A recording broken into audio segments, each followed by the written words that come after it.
భాగాన్ని మనం కొంత స్టడీ చేసే ముందు కొన్ని విషయాలు లూకా సువార్తను గురించిన కొన్ని విషయాలు మనం చూద్దాము.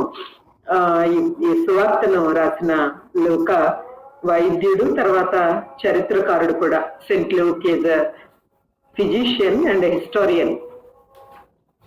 ఏదైనా ఒక విషయాన్ని రాయాలి, ఎవరైనా ఒక స్టోరీ టెల్లింగ్ లో బెస్ట్ స్టోరీ టెల్లర్ ఎవరు అంటే న్యూ టెస్ట్మెంట్ లో స్పష్టంగా లూకా కనిపిస్తాడనమాట. అంటే మత్తయి కూడా చక్కగా రాశాడు యేసుప్రభు వారి యొక్క బయోగ్రఫీని, యేసుప్రభు వారి యొక్క పరిచర్యను. మార్కు కూడా రాశాడు, యోహాను కూడా రాయడం జరిగింది.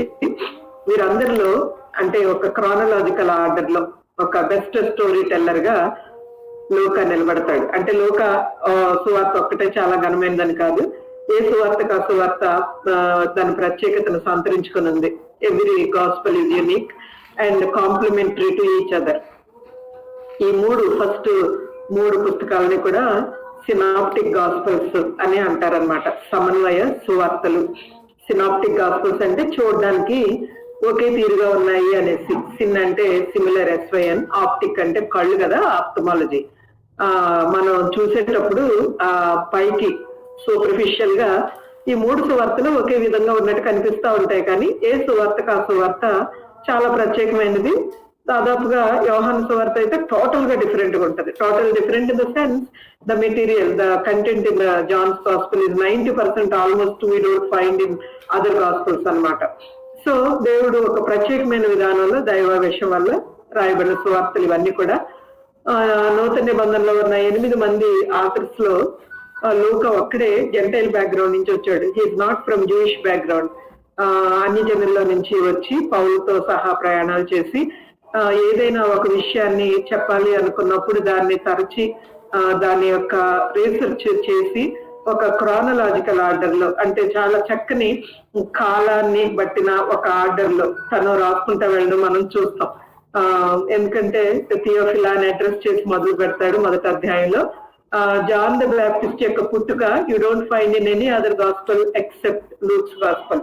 ఓకే, అలాగే చాలా విశిష్టతలు ఉంటాయి అన్నమాట లూకా సువార్తలో. మార్కు సువార్త ప్రారంభంలోనే యోహాను సిద్ధపరుస్తూ ఉన్నాడని యేసు ప్రభు యొక్క మార్గాన్ని.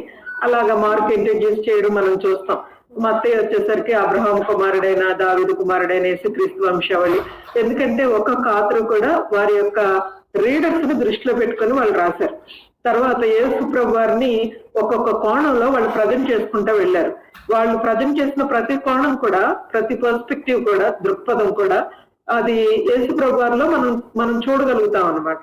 సో వారి యొక్క రీడర్స్ ని దృష్టిలో పెట్టుకొని ఆ విధంగా రాయడం జరిగింది. లూకా కూడా గ్రీక్ వరల్డ్ లో ఉన్న ఆ జెంటైల్స్ అందరినీ దృష్టిలో పెట్టుకొని యేసు ప్రభు వారిని సన్ ఆఫ్ మ్యాన్ గా, మనుష్య కుమారుడిగా, యేసు ప్రభు వారి యొక్క హ్యుమానిటీని చాలా చక్కగా ప్రజెంట్ చేస్తూ వచ్చాడు. అదే సమయంలో డీటీని కూడా ఎక్కడ తగ్గించలేదన్నమాట. తగ్గించడానికి లేదు కూడా, కాబట్టి ఆయన ఏమీ తగ్గించడం అనేది జరగలేదు. కానీ but he presented so well the humanity of Jesus Christ, where in the gentiles can be attracted to the Lord Jesus Christ.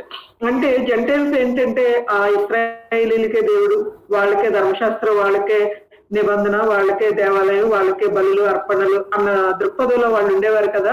లేదు, ఈ దేవుడు యేసుక్రీస్తు వారు మానవ రూపంలో మనుష్య కుమారుడుగా ఉన్న ఈ దేవుడు మనకు కూడా దేవుడే అన్న విషయాన్ని రాసుకుంటూ వచ్చాడు. లూకా సువార్తలో 19వ అధ్యాయం 10వ వచనం మనందరికీ కంటతో వచ్చిన వచనమే అది.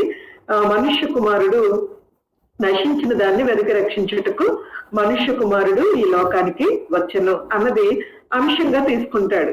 ఎవరు నశించిపోయారు అన్నది మొదటి అధ్యాయం నుంచి చాలా చక్కగా 24వ అధ్యాయం వరకు ఆల్మోస్ట్ మనం చూస్తే చాలా బ్యూటిఫుల్ గా ప్రజెంట్ చేస్తాడు అనమాట. ఎవరయ్యా నశించిపోయారు అంటే అందరూ అన్న విషయాన్ని తీసుకురావడానికి అందరిలో యూదులు ఉన్నారు, గ్రీస్ దేశస్తులు ఉన్నారు, అన్ని జనులు అందరూ కూడా ఉన్నారు అన్న విషయాన్ని తెలియజేయడంలో చాలా సక్సెస్ఫుల్ గా ఆ గాస్పెల్ ని లూక్ రాయడం జరుగుతుంది. అది ఒక విషయం. అలాగే లూకా కొన్ని ఇప్పుడు దేవాలయంతో స్టార్ట్ చేస్తాడు తన యొక్క సువార్తను. జకరియా దేవాలయంలో ప్రార్థన చేస్తా ఉన్నప్పుడు దేవదూత ప్రత్యక్షమై నీ ప్రార్థన వినబడింది అని చెప్పడం, అది మనం చూస్తాం మొదటి అధ్యాయంలో. అలాగే లూకా సువార్త 24వ అధ్యాయం ఎలా ఎండ్ అయింది అన్నది కూడా మనం చూస్తే, లూకా సువార్త 24వ అధ్యాయంలో 53వ వచనంలో ఏమనుంటదంటే, ఎడతెగక దేవాలయంలో ఉండి దేవుని స్తోత్రం చేయుచుండిరి. He starts with temple and he ends with temple అన్నమాట. చెప్పాను కదా, చాలా బ్యూటిఫుల్ స్టోరీ టెల్లర్ అన్నమాట. చాలా బ్రహ్మాండంగా, చాలా చక్కగా, ఎక్కడ కూడా హిస్టారికల్ ఎవిడెన్సెస్ ని మిస్ కాకుండా, అంటే you will find the historical evidences in second chapter. అంటే కైసర్ ఔగుస్తు పరిపాలిస్తున్నాడు అంటాడు. 2వ అధ్యాయానికి 3వ అధ్యాయానికి 30 సంవత్సరాల డిఫరెన్స్ ఉంటది. అంటే 2వ అధ్యాయంలోనే యేసుప్రభు వారి 8వ దినాన్ని చూపిస్తాడు. 2వ అధ్యాయంలోనే యేసుప్రభు వారి యొక్క 12వ సంవత్సరాన్ని చూపిస్తాడు. 2వ అధ్యాయం ఒక చక్కని వచనంతో ఎండ్ అవుతుంది. ఆయన వయసులో, జ్ఞానంలో, మనుషుల దయలో, దేవుని దయలో ఎదుగుచూ ఉండెను. ఎంతకాలం ఎదిగాడు? 30 సంవత్సరాలు అన్నమాట. తర్వాత 30 సంవత్సరాలు కాదు, అంటే మరొక 18 సంవత్సరాలు. సో ఈ గ్యాప్ తో 3వ అధ్యాయం ప్రారంభించి 3వ అధ్యాయంలో ఉన్న ఆ చరిత్రలో, ఆ కాలంలో ఉన్న మార్పులన్నీ కూడా రాసేస్తాడు. అప్పుడు ప్రధాన యాజకుడు ఎవరు, మళ్ళా అప్పుడు కైసర్ ఎవరు, ఆ విషయాలన్నీ చాలా స్పష్టంగా ఉంటాయి అన్నమాట. 3వ అధ్యాయంలో మొదటి వచనాలు చూస్తే, తిబేరి కైసరు. కైసర్ అనేది రాజు అని కదా, తెలుగులో మనం రాజు అంటాం, ఇంగ్లీష్ లో కింగ్ అంటారు, ఈజిప్షియన్స్ ఫరో అంటారు, అలాగే రోమన్స్ కైసర్ అంటారు రాజుని. అసలు పేర్లేమో ఔగుస్తు, తిబేరియస్ అన్నమాట. ఇక్కడ తిబేరి కైసర్ ఏలుబడిలో 15వ సంవత్సరం. అంటే ఇక్కడ అగస్టిస్ ఈజ్ నో మోర్ సీజర్ అన్న విషయం. యోదయకి ఎవరు వచ్చారు? పొంతి పిలాతు అధిపతిగా వచ్చాడు అప్పటికి. గలిలీకు హేరోదు. ఈ హేరోద్ ద గ్రేట్ కాదు. ఈ హేరోదు అర్కిలాయు, మత్తయి సువార్తలో ఉంటది ఈయన పేరు. హేరోదు చతుర్థాధిపతిగా వచ్చాడు. ఇతూరియా త్రకోనీతి, తర్వాత అతని తమ్ముడైన ఫిలిప్పు చతుర్థాధిపతిగా, అభిలేనే దేశమునకు లుసానియా అధిపతిగా. రిలీజియస్ వైపు, వీళ్ళంతా పొలిటికల్ వైపు ఉంటే, రిలీజియస్ వైపు ఎవరెవరు ఉన్నారు?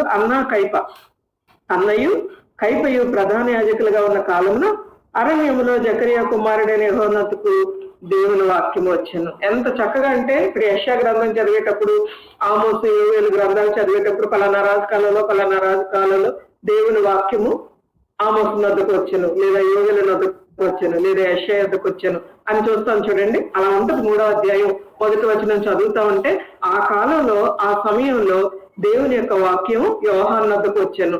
ఆ విధంగా చెప్పడం ద్వారా Luke was emphasising the prophetic ministry of John the Baptist అన్నమాట. John the Baptist is nothing but a prophet అన్న విషయాన్ని తెలియజేస్తా వస్తాడు. ఇలాగంటే లోక సువార్త గురించిన పూర్తి డీటెయిల్స్ నేను ఇవ్వను, కానీ లూకా ఈజ్ వెరీ గుడ్. అంటే కొన్ని విషయాలు, కొన్ని కాన్సెప్ట్స్ అంత పర్టికులర్ గా మనకి మిగిలిన సువార్తల్లో కనిపించింది. ఇప్పుడు దేవాలయం గురించి చెప్పాను, అలాగే ప్రార్థన యొక్క ఎంఫసిస్ చాలా ఎక్కువ ఉంటది అన్నమాట లోక సువార్తలో. స్టార్టెడ్ విత్ జకరియా గురించి మాట్లాడుతూ ప్రజలందరూ బయట ప్రార్థన చేస్తున్నారు, జకరియా లోపల ప్రార్థన చేస్తున్నాడు. యేసుప్రభు వారి యొక్క ప్రార్థనా జీవితం కూడా మీరు తర్వాత అండర్లైన్ చేసుకోండి, ఒక థిమాటిక్ స్టడీ చేయడానికి ట్రై చేయండి. యేసుప్రభు వారి ప్రార్థనా జీవితం లోక సువార్తలో చాలా అద్భుతంగా రాయబడింది. బాప్తిసం తీసుకునేటప్పుడు కూడా ఆయన ప్రార్థన చేస్తా ఉన్నట్టుగా లోక ఒక్కడే రాస్తాడు. ఈ రీతిగా లోక పరిశుద్ధాత్మ దేవుని గురించిన ఎంఫసిస్ కూడా చాలా చక్కగా, అంటే యేసుప్రభు వారి యొక్క పుట్టుక దగ్గర నుంచి, పరిశుద్ధాత్మ వల్ల ఆమె గర్భం పొందినది అన్న మాట దగ్గర నుంచి మొదటి అధ్యాయంలో చివరి వరకు కూడా చూస్తే ఆత్మదేవుని యొక్క కార్యం చాలా స్పష్టంగా రాసుకుంటూ వెళ్తాడనమాట. ఆయన ఆత్మ బలంతో గలిలీ అందరి దట్టా సంచరించాను, ఆయన ఆత్మ బలంతో ఈ విధంగా మాట్లాడాను అన్నది మనం చాలా చక్కగా చూస్తాం. ఆత్మదేవుని యొక్క కార్యం లోక సువార్తలో చాలా చక్కగా రాసుకుంటూ వెళ్ళాడు. అపోస్తుల కార్యాల్లో ఇంకా చక్కగా, ఇంకా ఆత్మదేవుని, యాక్చువల్ గా పరిశుద్ధాత్మదేవుని కార్యాలను కూడా అంటారు కదా అపోస్తుల కార్యాల పుస్తకాన్ని, ఆయనే రాశాడు. That's volume 1 is Luke's gospel, అపోస్తుల కార్యాలు వాల్యూమ్ 2 అని కూడా అంటారనమాట. ఈ రీతిగా పరిశుద్ధాత్మదేవుని గురించి రాయడం మనం చూస్తాం. Coming from A gentile background, ఆ యొక్క ప్రభావం అంటే ఒక అన్య నేపథ్యం నుంచి లోక రావడం జరిగింది కాబట్టి అన్య జనుల్ని, తర్వాత స్త్రీలని, తర్వాత స్త్రీలలో మళ్ళీ విధవరాండ్రులను, ఈ రీతిగా మరి మనం గమనించినట్లయితే చాలా వరకు అణిచివేయబడిన పరిస్థితుల్లో ఉన్న వారందరి గురించి కూడా, సమరయుల గురించి ఆయా ప్యాసేజెస్ లో, ఆయా చాప్టర్స్ లో మనం చూస్తూ వెళ్ళినప్పుడు చాలా చక్కగా రాసుకుంటూ వెళ్ళడం అనేది మనం చూస్తూ వచ్చామన్నమాట.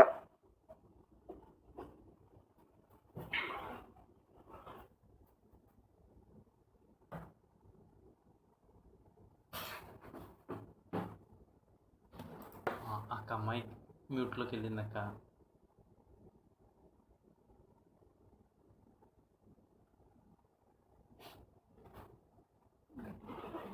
ఎస్ హాలి. Sorry sorry.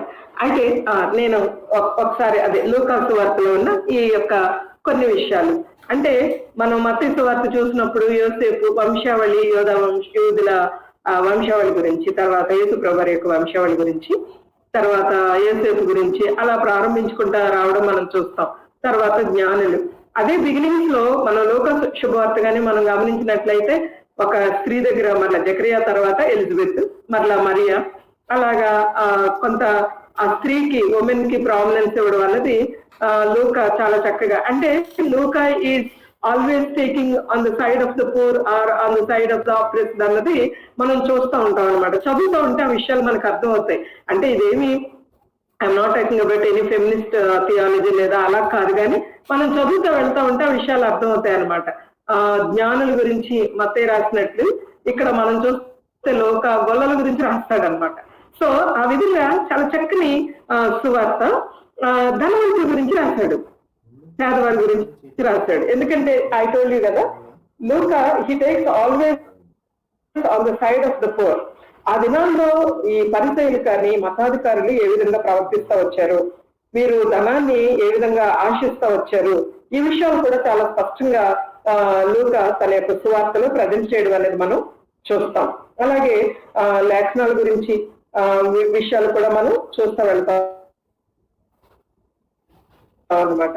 ఇక్కడ మనం చూస్తే ఎలిజబెత్ పరిశుద్ధాత్మతో నింపబడ్డం, మరియు పరిశుద్ధాత్మతో నింపబడ్డం, సుమయోను పరిశుద్ధాత్మతో నింపబడ్డం, అలాగా పరిశుద్ధాత్మ దేవుని యొక్క కార్యం మొదటి అధ్యాయం నుంచి కూడా మనకి స్పష్టంగా చివరి వరకు కూడా కనిపిస్తూ ఉంటది.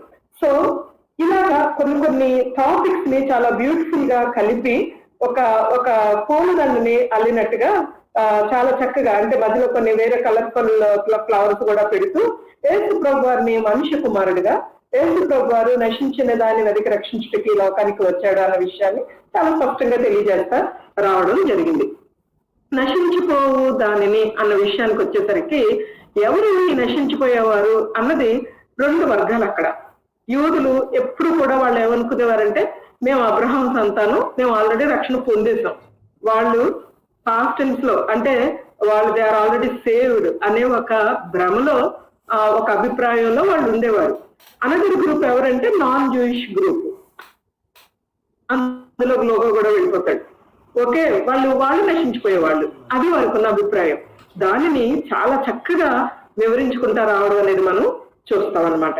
ఇక్కడ మనం గమనించినట్లయితే లూకా సువార్తలో ఈ విషయాలన్నీ రాస్తూ వెళ్తాడు. అంటే లూకా సువార్త కొంత బ్రీఫ్ డివిజన్ గానే మనం చూస్తే ఒక 4 భాగాలుగా లూకా సువార్తను విభజించవచ్చు. ఒకవేళ if you want to note it down you can do so. Luka సువార్త మొదటి అధ్యాయంలో మొదటి 4 వచనాలు అంటే 4వ అధ్యాయం 13వ వచనం వరకు కూడా ఇంట్రడక్షన్ చూస్తాం అనమాట. ఇంట్రడక్షన్ లేదా advent of Jesus. Okay, the first advent, మొదటి రాక కదా, ప్రభు వారి యొక్క మొదటి రాకను మనం చూస్తాం. లూకా సువార్త మొదటి అధ్యాయం 1వ వచనం నుంచి 4వ అధ్యాయం 13 వరకు ఇంట్రడక్షన్. ఓకే, పరిచయము అండ్ అడ్వెంట్ ఆఫ్ జీసస్, యేసు ప్రభు వారి యొక్క మొదటి రాక. 4వ అధ్యాయం 14వ వచనం నుంచి 9వ అధ్యాయం 50వ వచనం వరకు కూడా హిజ్ మెస్సియానిక్ మినిస్ట్రీని మనం చూస్తాం. చాలా చక్కగా ఉంటది. 4వ అధ్యాయంలో ఆయన నజరేతుకి వెళ్ళి ఆ సమాధి మందిరంలో ఆయన చేతికి గ్రంథం ఇవ్వబడినప్పుడు యెషయా గ్రంథాన్ని ఓపెన్ చేయగానే ఆయన కొరకైన ప్రవచనం ఆయన లేచి నిలవబడి చదవడం మనం చూస్తాం. ఆయన ఏమంటాడంటే ఆ వచనాలు చాలా చక్కగా ఉంటాయి, ఆయన యొక్క మిషన్ ని తెలియజేస్తాయి. బేదలకు సువార్త ప్రకటించడం, ఓకే, చెరలోనున్న వారికి విడుదల, గురుడ్డి వారికి చూపు, నలిగిన వారిని విడిపించడం, ప్రభు యొక్క హితవస్త్రం ప్రకటించటకు ఆయన నన్ను పంపి ఉన్నాడు. ఈ మాటలు మీ వినికిడిలో నేడు నెరవేరినవి, దే ఆర్ ఫుల్ఫిల్డ్ అని చెప్పి కూర్చుంటాడు ఆయన. దేవర్ అమేజ్డ్ అనమాట. They got even confused I believe. వాళ్ళందరికీ చాలా కోపం, చాలా కష్టం, ఇదేంటిది ఇలా మాట్లాడుతున్నాడు అనుకుని ఉంటారు. కానీ అది ఆయన యొక్క మినిస్ట్రీ ప్రారంభం. ఏ మెసేజ్ అయితే, ఏ మేనిఫెస్టోతో లేదా ఏ ఎజెండాతో అయితే ఆయన ఈ లోకానికి వచ్చాడో ఆ మిషన్ యొక్క అజెండా అంటాం చూడండి కమిటీ మీటింగ్స్ లో డీటెయిల్స్ అన్నమాట ఆయన ఇచ్చాడు. ఓకే, ఏంటేంటి బీదలకు సువార్త ప్రకటించ అంటే పేదలేనా అని కాదు కానీ బట్ ఆ ప్రవచనం ఆ విధంగా ఉంది. తర్వాత చెరలోనున్న వారు, తర్వాత నలిగిన వారు, గురుడి వారు. సో ఇదనమాట ఆయన యొక్క మేనిఫెస్టో అంటారు. దీన్ని ఏమని పిలుస్తారంటే నజరేత్ మేనిఫెస్టో అంటారనమాట. అంటే నజరేత్ లో ప్రభు యొక్క పరిచర్య ప్రారంభంలో ఆయన రిలీజ్ చేసిన ఆయన యొక్క మేనిఫెస్టో అది. ఈ ఎలక్షన్స్ ముందు పొలిటికల్ లీడర్స్ రిలీజ్ చేస్తూ ఉంటారు కదా, మేము ఈ పనులు చేయబోతాం, మేము మంత్రులు అయితే అని అంటారు కదా. అలాగా అలా కాదు కానీ అందుకంటే ఎక్కువగా ఒక రాజుగా యేసు ప్రభు వారు చాలా చక్కగా తన మేనిఫెస్టోని రిలీజ్ చేసినప్పుడు ఆయనకి వచ్చిన ఒక ఏమంటారు రెస్పాన్స్ ఏంటంటే మనం చూస్తే చాలా బాధ అనిపిస్తుంది. 28, 29 వచనాల్లో సమాజ మందిరంలో ఉన్న వారందరూ ఆ మాటలు విని ఆగ్రహంతో నిండుకుని లేచి ఆయనను పట్టణంలో నుండి వెళ్ళగొట్టి ఆయనను తలక్రిందులుగా పడద్రోయవలనని తమ పట్టణం కట్టబడిన కొండపేట వరకు ఆయనను తీసుకుని పోయి అయితే ఆయన వారి మధ్య నుండి తన మార్గమున వెళ్ళిపోయాను. అంటే the moment he started his ministry there was rejection. The moment he started his ministry, there is a kind of opposition and persecution. ఇది మనం చూస్తాం అనమాట. ఎక్కడో ఆ యొక్క క్లిప్ పైకి అనమాట ఒకలాంటి కొండ పేరుగా పడుతుంది. అన్ని వాళ్ళ చేతుల్లోనే ఉన్నాయనుకునే భావం కదా వారికి. ఆయన టైం రాలేదు, ఆయన అక్కడి నుంచి వెళ్ళిపోతాడు. ఈ టైం గురించి యోహాను తన సువార్తలో చాలా చక్కగా ప్రజెంట్ చేస్తాడు. మనకి లోకాలు అంత కనిపించదు కానీ కాకపోతే ఆయన సమయం రాలేదు, ఆయన వెళ్ళిపోతారు అక్కడి నుంచి. అయితే 9వ అధ్యాయం వరకు కూడా యేసు ప్రభు వారు నేను మీకు ముందుగానే చెప్పినట్టు ప్రార్థన గురించిన విషయాలు, శిష్యులతో మాట్లాడే విషయాలు, ఆ విధంగానే మత్తయి సువార్త 5, 6, 7 అధ్యాయాల్లో చూసిన ఆ సర్మన్ ఆన్ ద మౌంట్ కూడా ఇక్కడ ఆయన టీచింగ్. కాకపోతే లూకా సువార్తలో వి ఫైండ్ మోర్ పారబుల్స్ అన్నమాట. చాలా వరకు ఉపమాన రూపంలో యేసు ప్రభు వారు చెప్పుకుంటూ వెళ్ళారు. 9వ అధ్యాయం వరకు మనం ఈ విషయాలు చూసిన తర్వాత 9వ అధ్యాయం 51వ వచనం నుంచి 19వ అధ్యాయం 27వ వచనం వరకు కూడా ఆ అపోజిషన్ యొక్క తీవ్రత చూస్తాం అనమాట. Rejection of Jesus and his response. Yesu ప్రభు వారిని తిరస్కరించడం, యేసు ప్రభు వారి యొక్క ప్రతిస్పందన ఆ రిజెక్షన్ కి, ఆ యొక్క తిరస్కారానికి ఏ విధంగా ఉన్నది అన్నది లూకా చాలా చక్కగా 9వ అధ్యాయం 51వ వచనం నుంచి 19వ అధ్యాయం 27వ వచనం వరకు రాసుకుంటూ వెళ్ళారు. తర్వాత లాస్ట్ పోర్షన్ మనం చూస్తే 19వ అధ్యాయం 28వ వచనం నుంచి 24:53 వరకు కూడా accomplishment of his mission or messianic mission అని రాసుకోవచ్చు మీరు. అంటే ఆయన యొక్క పనిని ఆయన నెరవేర్చడం మనం చూస్తాం అన్నమాట. చాలా విక్టోరియస్ గా, చాలా విజయవంతంగా, చాలా చక్కగా, ఎక్కడ తలవంచకుండా ప్రభు వారు ఆ యొక్క మిషన్ ని ఆయన అకాంప్లిష్ చేసిన విషయాన్ని మనం స్పష్టంగా చూస్తాం. ఇది 24 అధ్యాయాల్లో ఉన్న ఒక బ్రీఫ్ అవుట్ లైన్ అని మనం అనుకోవచ్చు. Now we are going to take passage from the third part ఏంటంటే ఎక్కడికి ప్రభు వారిని రిజెక్ట్ చేయడానికి, ఎక్కడైనా ఆయన టీచ్ చేస్తూ ఉంటే అంటే అంతకుముందు కూడా రిజెక్షన్ ఉంది ద డే 1 నుంచి, బట్ తీవ్రత పెరిగిందనమాట. తీవ్రత చాలా ఎక్కువైపోయింది ఇప్పుడు. ఆ యొక్క తీవ్రమైన స్థితిలో యేసు ప్రభు వారు కొన్ని విషయాలు వారికి చెప్పుకుంటూ వెళ్ళారు. ఇక్కడ మనం గమనిస్తే, అంటే నేను అన్ని ప్యాసేజెస్ 9వ అధ్యాయం నుంచి 19 వరకు మిమ్మల్ని తీసుకెళ్ళలేను కానీ మనకి 16వ అధ్యాయానికి రిలేటెడ్ గా ఉన్నది. 16వ అధ్యాయంలో ఉన్న పారబుల్ మనందరికీ తెలుసు. ధనవంతుడు లాజరస్ గురించి సండే స్కూల్లో కూడా మనం నేర్చుకుంటాం. దానికి ముందుగానే 12వ అధ్యాయంలో కూడా యేసు ప్రభు వారు దేవుని యొక్క వాక్యాన్ని చెప్తా ఉన్నప్పుడు 12వ అధ్యాయం 13వ వచనంలో ఒక ఆయన వచ్చి ప్రభు వారితో అంటాడు, నాకు ఫ్యామిలీలో కొంత సమస్య వచ్చింది, can you please solve the problem. నాకు నా సహోదరుడికి ఆస్తులో కొంత తేడా వస్తుంది అని, కొంచెం మా మనీ అఫేర్స్ ఏమన్నా చూస్తావా అని మాట్లాడతాడు.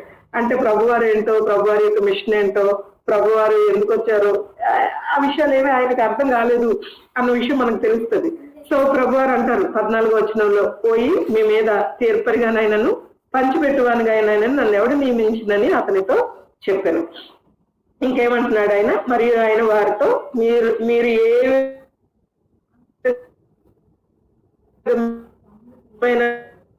లోపమునకు ఎడమియక జాగ్రత్త పడి ఒకరికి మనీని యేసుప్రభు వారు ఇక్కడ నుంచి ఆల్మోస్ట్ 19వ అధ్యాయం వరకు డీల్ చేస్తూ వచ్చారు. సో అవి మనం కొన్ని విషయాలు మనం చూద్దాం. మార్క్ ట్వైన్ అని ఆయన ఏమంటాడంటే ఈ మనీ గురించి మాట్లాడతా మనీ మేకింగ్ అట it is limitless multiplication of unnecessary necessities అట.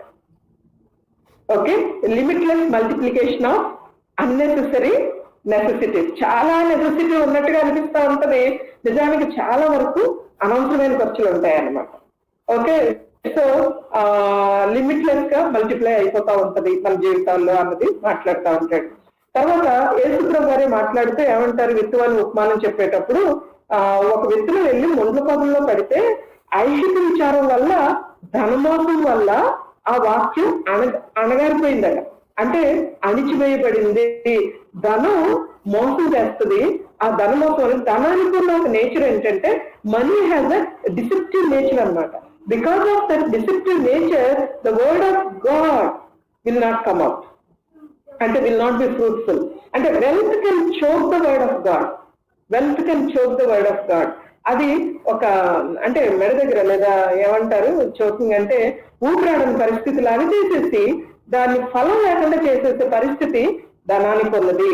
సో మొదటి తిమోతిలో పౌలు ఏమంటాడంటే it creates snakes and temptation. భయంకరమైన ఉరిని అది మన మీదకి తీసుకొస్తుంది. ఓకే, ఎప్పటికీ ఉండే ఒక రకమైన శోధన. ఇట్ ఈస్ నాట్ ఏ ఏమంటారంటే it's not a good master. Money is not a good master, but money should be a good servant.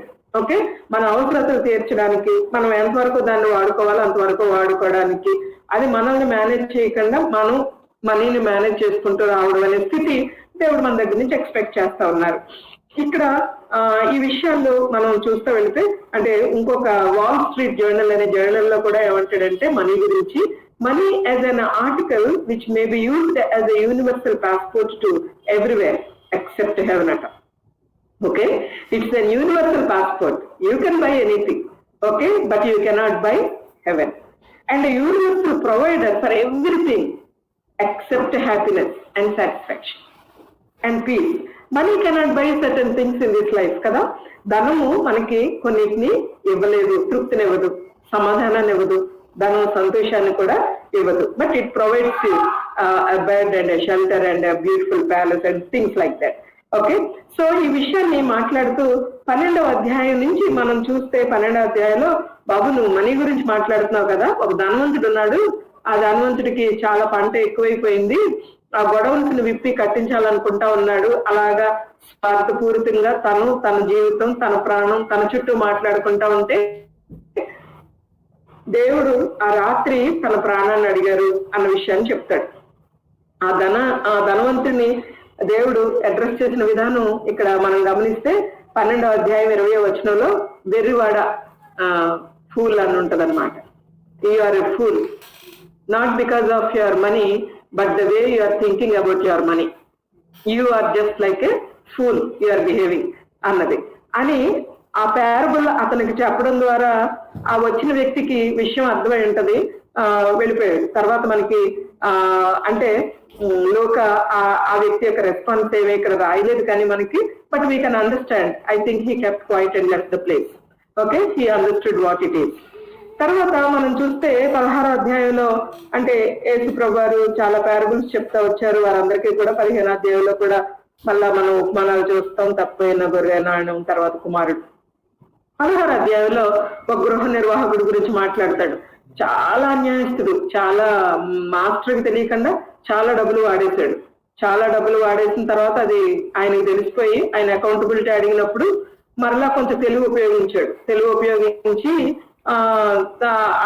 ఎవరైతే బాకీ ఉన్నారో అప్పులు వాళ్ళందరికీ కూడా తగ్గించి రాశాడు. ఆ విధంగా తనకి కొంచెం గ్యాప్ ఉందన్నమాట. జాబ్ లోంచి తీసేయడానికి ఉన్న ఆ కొంచెం సమయాన్ని, ఆ కొద్ది ఆపర్చునిటీని కొంచెం తెలివిగా వాడుకున్నాడు. అందుకే 9వ వచనంలో లోక ఏమంటాడంటే 16:9 అన్యాయ స్థితి వలన స్నేహితులు అంటే అన్యాయం చేసి ఏదో స్నేహితులు సంపాదించుకోమని కాదు కానీ అక్కడ గివెన్ ఆపర్చునిటీ ఉంది. ఆ గివెన్ ఆపర్చునిటీలో you better win people for Christ. Okay, you live a life in a worthy way, and then it is not, and you should be a good steward and you should be a faithful servant అన్న విషయాన్ని మనం అక్కడ చూస్తాం. అక్కడ ఆయన పైన కూడా అంటాడు వెలుగు సంబంధులు అంటే అతను చీకటి సంబంధే. ఎవరు ఆ ముందు అన్యాయపు సిరి వలన డబ్బులు సంపాదించుకున్నవాడు చీకటి సంబంధే. కాకపోతే తను ఇంకా ఆ గివెన్ ఆపర్చునిటీలో తను కొంత వేస్ట్ చేసిన ఆ లైఫ్ లో ఆ చివరి టైంలో కొంత ఇదైనప్పుడు హీ కుడ్ డూ దట్ అన్నమాట. అంటే చక్కగా ఉపయోగించుకున్నాడు, చక్కగా అంటే తెలివిగా ఉపయోగించుకున్నాడు. ఆ తెలివి మీ జీవితాల్లో కూడా ఉండాలి అన్నట్టుగా మాట్లాడుతూ ఉంటే యేసుప్రభు వారి పారబుల్ చెప్తా ఉంటే నేను కాంటెక్స్ట్ ఆఫ్ 16th చాప్టర్ ధనవంతుడు లాజరస్ యొక్క స్టోరీకి కాంటెక్స్ట్ తీసుకొస్తున్నాను, అది చెప్తున్నాను నేను. 14వ వచనం మనం చూస్తే ధనాపేక్ష గల పరిసయ్యులు ఈ మాటలన్నీ విని ఆయనను అపహసిస్తా ఉన్నారట. ఓకే, స్నేరింగ్ అట్ హిమ్ అని ఉంటది అనమాట.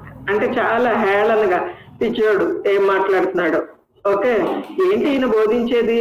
హేళన, ఒకలాంటి ఒక రకమైన తిరస్కారంతో వాళ్ళు మాట్లాడుతూ ఉంటే ప్రభువారు చాలా చక్కగా వారిని అడ్రస్ చేస్తారు.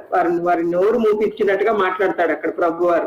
14వ వచనం నుంచి 18వ వచనం వరకు చూస్తే ఆయన అంటాడు, మీరు మనుషులు ఎదుటి నీతిమంతులను అనిపించుకుంటారు కానీ దేవుడు మీ హృదయాలను ఎరుగును. మీ హృదయాల నిండా ధనాశ ఉంది, మెటీరియలిస్టిక్ థింగ్సే ఉన్నాయి. మీరు పైన వాటిని వెతికేవారుగా లేరు, మీరు అలాగా ఆలోచించడం లేదు, మీ జీవితాలు అలా లేవు. ఓకే, సో మీరు మనుషుల దృష్టికి మాత్రం నీతిమంతులాగా ఉన్నారు అని చెప్పి 16వ వచనంలో బాప్తిస్మిచ్చి యోహాను గుర్తు చేశాడు ఆయన. యోహాను కాలం వరకు ధర్మశాస్త్రమును ప్రవక్తలు ఉందిరి. అంటే ధర్మశాస్త్రం, ప్రవక్తలు, ధర్మశాస్త్రం, మోషే, యోహాను, వీరందరూ కూడా యోహాను నుంచి ప్రవక్త వరకు యోహాను ప్రవక్త. కానీ యోహాను యొక్క టీచింగ్ ని మీరు యాక్సెప్ట్ చేయలేదు. మీ హృదయాలు ఎలాంటివి? మీరు ఆయన్ని చంపించేశారు. ఆ హేరోదు చచ్చిపోతే మీరు దాన్ని అంగీకరించారు. ఒక్కళ్ళు నోరు విప్పి ఒక ప్రవక్తగా లేదా ఒక మతాధికారిగా, ఒక పరిసైడ్గా, ఒక ధర్మశాస్త్రాన్ని తెలిసిన వ్యక్తిగా ఎవరు కూడా మీరు ఎదిరించలేదు హేరోదుని, లేదా తప్పని ఎవరు మాట్లాడలేదు మీరు. అది రెండోది, కొంతకాలం అయ్యాక ఏం చేశారు?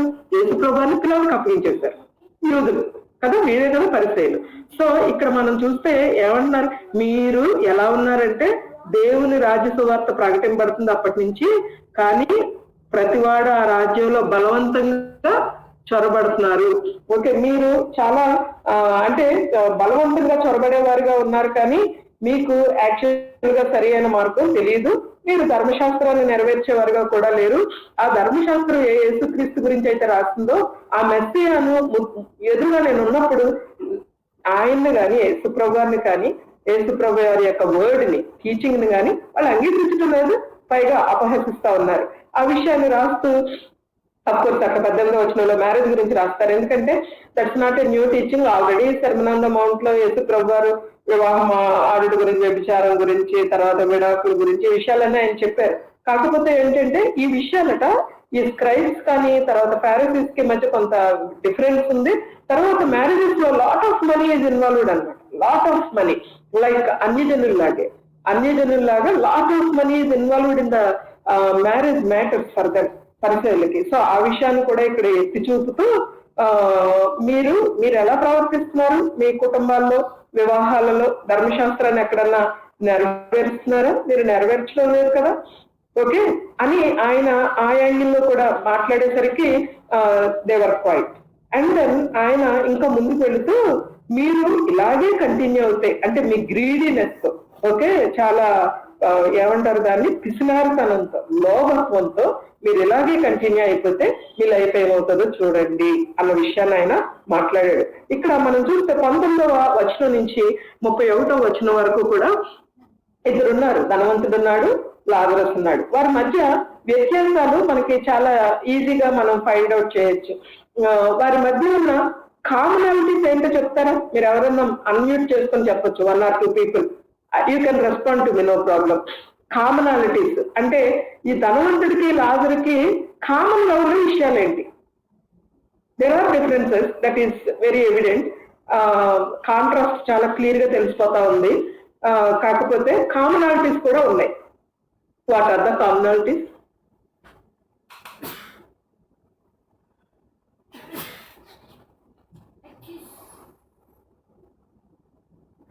Death. Yes, yes, ma'am. Death.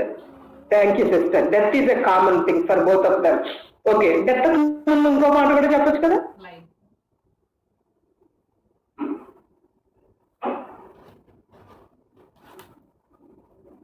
Life. Both of them have life. Life is also common for both of them, isn't it? Life కూడా వారికి కామనే. జీవితం ఉంది, ఇద్దరికి జీవితం అనే ఆ బహుమానం ఇవ్వబడింది. జీవితం ఉంది, ఇద్దరు కూడా యూదులై ఉన్నారు. That's also clear.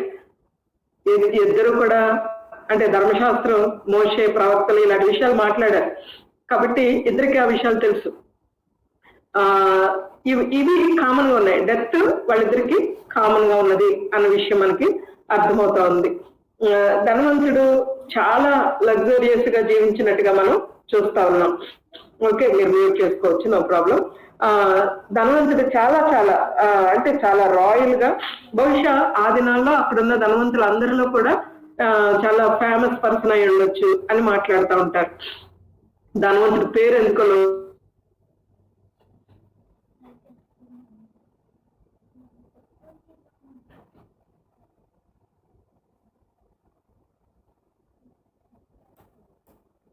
ఒక రాయలే పదానికి ఇలాగరు ఇంట్రడక్షన్ ఎలా ఉందంటే, పేదవాడు అని కూడా లేదు ఇక్కడ, దరిద్రుడు అంటే ఇక ఎంత పేదరికమో.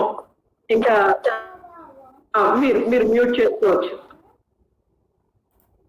Thank you. ఎంతో దరిద్రత, చాలా భయంకరమైన పేదరికంలో ఉన్నాడు. కురుకులతో నిండిన వాడై, ఓకే, హెల్త్ లేదు, ఆరోగ్యం లేదు. ధనవంతుని ఇంటి వాకిట పడి ఉండి, షెల్టర్ లేదు, గేటు దగ్గర పడున్నాడు. మేబీ క్రిపుల్డ్ అయి ఉండొచ్చు అంటారు. అంటే పడి ఉండడం అనమాట. శృంగారం అనే దేవాలయం దగ్గర ఆ కుంటి వాళ్ళలాగా ఆ గేట్ల దగ్గర ఉండడం, వీళ్ళు దేవాలయం గేట్ దగ్గర లేదా ఈ ధనవంతుని గుమ్మాల దగ్గర ఉంటే ఆశ లేదా ఏమైనా పెడతారేమో అనేసి. ఓకే, అలాగా పడి ఉన్న పరిస్థితి మనం చూస్తా ఉన్నాం. అతని బల్ల మీద నుండి పడు రొట్టె ముక్కలతో ఆకలి తీర్చుకొనగోరెను. ఎంత దరిద్రత అంటే, no one could attract him except dogs. కుక్కలే కురుపులు నాకుతా ఉన్నాయట. బహుశా ఆ కుక్కల్ని అనడానికి కూడా ఆయనకు ఓపుకుందో లేదో మనకు తెలియదు. అలాంటి చాలా దీనమైన స్థితి అక్కడ మనం ఆ వర్ణన అంతా చూస్తే. ఈయన చాలా కాస్ట్లీ డ్రెస్సెస్, ఎక్స్పెన్సివ్ క్లోత్స్, తర్వాత ప్రతిదినం బహుగా సుఖపడుచుండేవాడు. మేబీ అనేక రకాల ఫీస్ట్, అనేక రకాల డిషెస్ టేబుల్ మీద.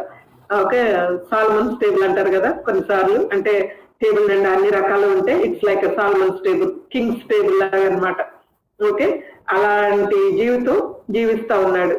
ఆ పెంపుడు కుక్కలు ఆ క్రింద బల్ల మీద పడే ఆ రొట్టె ముక్కలు తినడం అవన్నీ చేస్తా ఉంటాయి.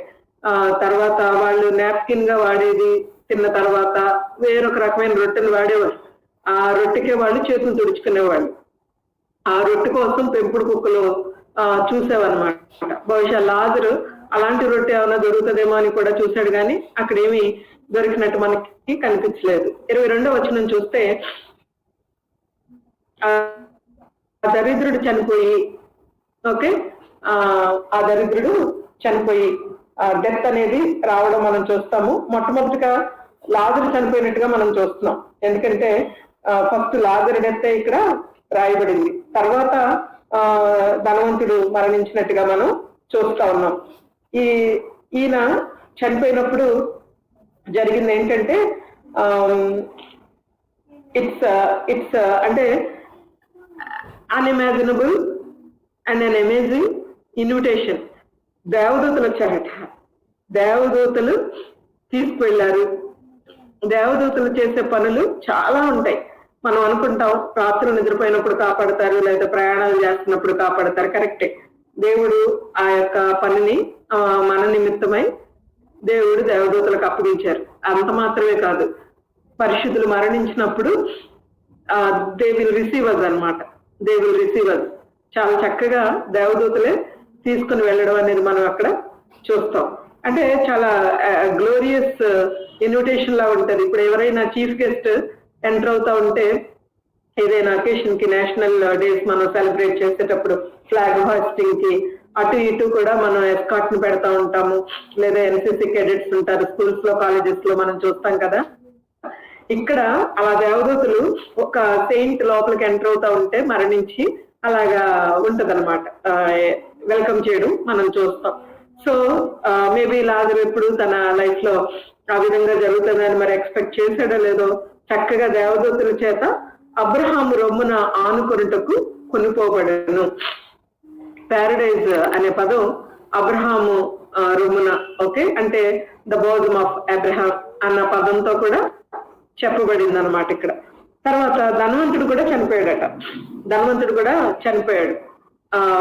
పేరు నాకు గుర్తులేదు కానీ ఒక ఆయన ఏమంటాడంటే death is a great leveller అంటాడు అనమాట. అంటే అందరినీ ఒకే లెవెల్కి తీసుకొస్తుంది డెత్ అనేది. It's a commonality, okay, for rich and for poor. Proverbs లో కూడా మనం చదువుతాం అనమాట. పేదవారు మరణిస్తారు, ధనవంతుడు కూడా మరణిస్తాడు. The peril of the death is same for the rich and the poor అన్న విషయాన్ని మనం చూస్తాం. ఇక్కడ దేవదూతలు మనకి కనిపించట్లేదు, చనిపోయి పాతి పెట్టబడను అన్న మాట కనపడుతుంది. దానిని బట్టి మనం చూస్తే జూయిష్ పీపుల్ అంగలార్చడం, పాతి పెట్టడం, సమాధి చేయడం, ఒక ల్యాండ్ కొనుక్కోవడం బ్రతుకున్న దినాల్లోనే అదెంతో ఘనంగా గౌరవంగా సమాధి చేయబడడం, ఇవన్నీ జరుగుతాయి అన్నమాట. బహుశా నేను చదివిన కామెంటరీస్ లో వాళ్ళు ఏమంటారంటే, ఒక ఆయన ఏమంటాడంటే అసలు లాజర్కి సమాధి కూడా జరగundదు, ఎందుకంటే బ్రతుకున్నప్పుడే ఎవరు పట్టించుకోలేదు, కరెక్ట్ సమాధి కూడా జరగలేదేమో. అంటే జూయిష్ వేలో చాలా ఘనంగా ఎన్ని రోజులు అంగలార్చడం, అంగలార్చే వరకు డబ్బులు ఇవ్వాలి. ఓకే, యాయిరు కుమార్తె చనిపోయినప్పుడు చూస్తాం, అక్కడికి ఆల్రెడీ వచ్చేస్తారు వాళ్ళు. వచ్చేసిన వాళ్ళని యేసుప్రభు బయటికి పంపిస్తారు కదా, దే ఆర్ పెయిడ్ మోర్నర్స్ అనమాట. అంటే అంగలార్చే వాళ్ళు, వాళ్ళకి డబ్బులు ఇస్తే వాళ్ళు ఏడుస్తా, అదొక కల్చర్ వాళ్ళది, అదొక ట్రెడిషన్, జూయిష్ ట్రెడిషన్. సో అలాగా ధనవంతుడు చనిపోయి పాతి పెట్టబడిన చాలా grand farewell for rich man might have taken place when he was upon this earth, but there is no receiving, there is no receiving, no one there to receive. చనిపోయాక life beyond the grave అనే విషయాన్ని యేసుప్రభు వారు ఎంత చక్కగా describe చేస్తున్నారంటే, ఇక్కడ మనం ఆల్రెడీ దేవసహాయం అన్న ఫ్రైడే మాట్లాడేటప్పుడు అన్నారు కదా, మనం జీవిత కాలం మట్టికే మనం ఆలోచిస్తే అంతకంటే దౌర్భాగ్య స్థితి మనకి లేదు. చాలా సార్లు 24 గంటల్లో లేదా 12 గంటల్లో మనం మెలకుగా ఉన్న 18 గంటల్లో what are we thinking about our life? Okay, fridge పాడైపోయింది, లేకపోతే పెయింట్ మళ్ళా వేయించాలి, లాక్డౌన్ వల్ల పనులు ఆగిపోయినాయి, అకాడమిక్ ఇయర్ దెబ్బతింది, హైయర్ స్టడీస్కి వెళ్ళలేదు, లేదా వీసా వచ్చింది కానీ ఇంకా ఇది ఇలా ఆగిపోయాము. Okay, all things that are related. అంటే ఆలోచించకూడదా, ప్లాన్ చేయకూడదా? చేయాలి. కానీ we are more anxious and we are more worried about our earthly life. ఒకసారి బియాండ్ ద గ్రేవ్ ఏమన్నా ఆలోచించామా? ఎటర్నిటీ గురించి ఏమన్నా ఆలోచించామా? నిత్య జీవం కొరకు ఏమైనా కూడబెట్టుకుంటున్నామా? ఏమన్నా సంపాదిస్తున్నామా? ఆయన ఎంత బాగా మాట్లాడతాడు కొలస్సీ పత్రికలో పౌలు, చాలా చక్కగా యేసుప్రభు వారి యొక్క సంపూర్ణ దైవత్వం గురించి వివరించాక 3వ అధ్యాయం వచ్చేసరికి అంటాడు, కాబట్టి కొంచెం పైన వాటిని వెతకండి, ఎందుకంటే మీ జీవం క్రీస్తులో దాచబడి ఉంది అంటాడు అనమాట. యాక్చువల్ గా లైఫ్ ఇస్ నాట్, మన లైఫ్ ఇన్సూరెన్స్ లో అనుకుంటే ఎల్ఐసి లో అనుకుంటాం కదా, చాలా రకాలుగా ఇన్సూరెన్స్ చేయించారా, మెడికల్ ఇన్సూరెన్స్ చేయించారా?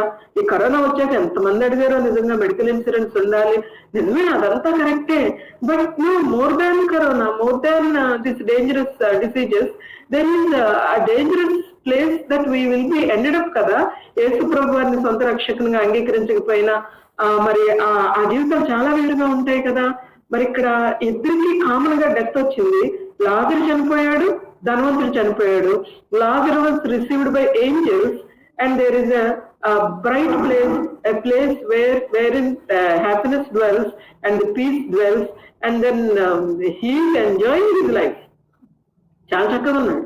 ధనవంతుడు పాతి పెట్టబడ్డాడంతే, అక్కడతో ఆ ఫుల్ స్టాప్ పెట్టబడింది, ఎండ్ అయింది అనమాట.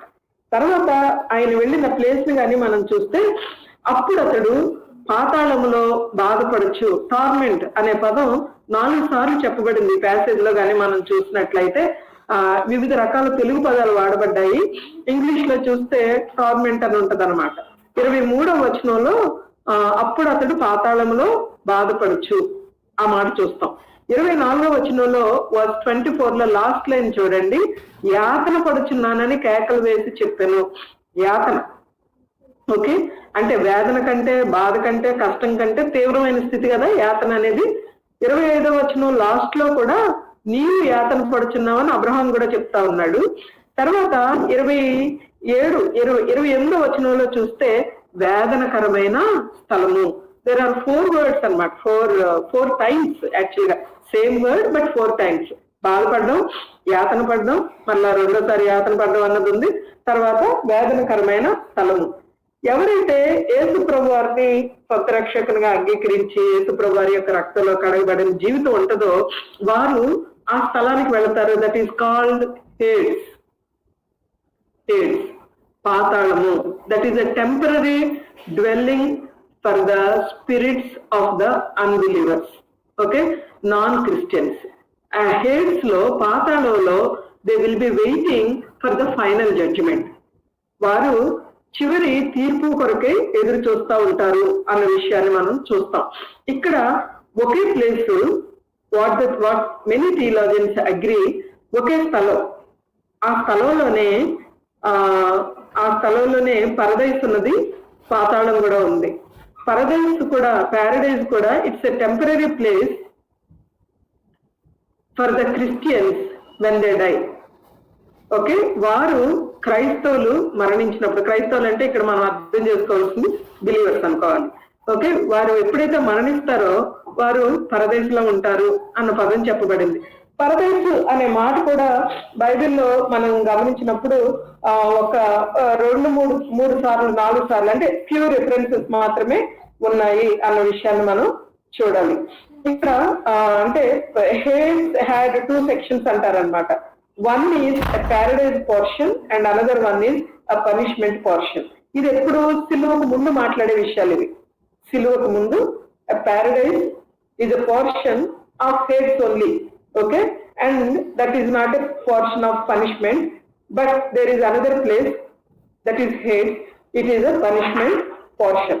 Okay, so ఇక్కడ మనం గమనిస్తూ ఉంటే ఫస్ట్ ఒక విషయం చూద్దాం, ఇక్కడ మనం అర్థం చేసుకుందాం. ఈ డెత్ అనేది ఇద్దరికి వచ్చింది కదా, డెత్ తర్వాత ప్లేసెస్ గురించి మనం డిస్కస్ చేస్తా ఉన్నాం. ఇక్కడ కొంచెం లిటిల్ డీటెయిల్, నాట్ నేను అంటే చాలా ఎక్కువ డీటెయిల్స్ నేను ఇవ్వడలేదు, కానీ కొంతవరకు మనం హేడ్స్ గురించి తర్వాత ప్యారడైజ్ గురించి అర్థం చేసుకోవడానికి ప్రయత్నం చేద్దాం. For a Christian death means to be present with the lord. మనం ఫ్రైడే రోజున మనం డిస్కస్ చేసినప్పుడు కూడా కొంతమంది బ్రదర్స్ కూడా చెప్పారు, పీస్ వర్గీస్ అంకుల్ మాట్లాడేటప్పుడు 2వ కొరింథీయులకు రాసిన పత్రిక 5వ అధ్యాయం 8వ వచనం. ఒకసారి మనం ఆ వచనాన్ని చదువుదాం. మీరు ఎవరైనా తీస్తే చదవచ్చు. 2వ కొరింథీయులకు రాసిన పత్రిక 5వ అధ్యాయము 8వ వచనం.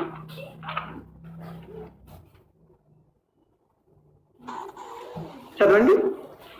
వీళ్ళు ధైర్యం కలిగి ఈ దేహమును విడిచిపెట్టి ప్రభువునొద్దకు నివసించుటకు ఇష్టపడుచున్నాము.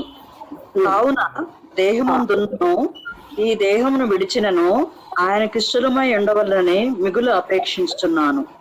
ఎందుకనగా 8వ వచనంలో మనం ఒక విషయం మనం అండర్లైన్ చేసుకోవాల్సింది ఏంటంటే, అక్కడ దేహాన్ని స్పిరిట్ ఎప్పుడైతే విడిచిపెడతదో అప్పుడు ఇమ్మీడియట్ గా వెళ్ళేది ఎక్కడికంటే ప్రభువునొద్దకు అన్న విషయాన్ని మనం అర్థం చేసుకోవాలి. ఇక్కడ మనము మన యొక్క నిర్మాణం కొంత అర్థం చేసుకోవడానికి ప్రయత్నం చేద్దాం. మానవుడిని ట్రిప్లెట్ బీయింగ్ అని అంటాం. అంటే బాడీ ఉంది మనకి, అలాగే సోల్ ఉంది, స్పిరిట్ కూడా ఉంది. సోల్ స్పిరిట్ అనే మాట అంటే ఒక్కొక్కసారి ఏమంటారు, సబ్స్టిట్యూట్ గా వాడబడినా కూడా soul is different from spirit. ప్రాణం ఉంది, ఆత్మ ఉంది, మనకి దేహం ఉంది. దేహం ఎప్పుడైతే మరణిస్తుందో అంటే నిద్రిస్తుందో, బైబిల్ వాక్యభాక ఆ ప్రకారంగా మాట్లాడాలి అంటే, దేహం the body is in rest but the spirit immediately leaves the body and went to be with the lord. దేవుని దగ్గరకు వెళ్ళిపోవడం అనేది మనం చూస్తాం అన్నమాట. ఇదే మాటను పౌలు ఫిలిప్పీలకు రాసిన పత్రికలో కూడా మాట్లాడుతూ ఉన్నాడు. మనం చూద్దాం, 2-3 రెఫరెన్సెస్ చూద్దాం. ఇది ఫస్ట్ మనం అర్థం చేసుకున్నాము, then will go to the other part. ఫిలిప్పీలకు రాసిన పత్రిక 1వ అధ్యాయము 21-23 వచనాలు. నా మట్టుకైతే బ్రతుకుట క్రీస్తే, చావైతే లాభము. ఆయనను శరీరంతో నేను జీవించుటయే నాకున్న పనికి ఫల సాధనమైన ఎడల నేనేమి కోరుకుందునో నాకు తోచలేదు. ఈ రెండి మధ్యలో ఇరుకును పడి ఉన్నాను, నేను వెడలి క్రీస్తుతో కూడా నుండవలనని నాకు ఆశ అన్నది. అది నాకు మరం. That verse is important, that line is important. ఈ రెండు మధ్య నేను వెడలిపోయి క్రీస్తుతో కూడా ఉండవలనని నాకు. మనం వెళ్ళిపోయినప్పుడు ఎక్కడికి వెళ్ళిపోతాం? క్రీస్తుతో కూడా ఉండడానికి వెళతాము. We will be with the Lord in paradise. We will be with the Lord in paradise before the cross. After the cross, the same paradise is the heaven.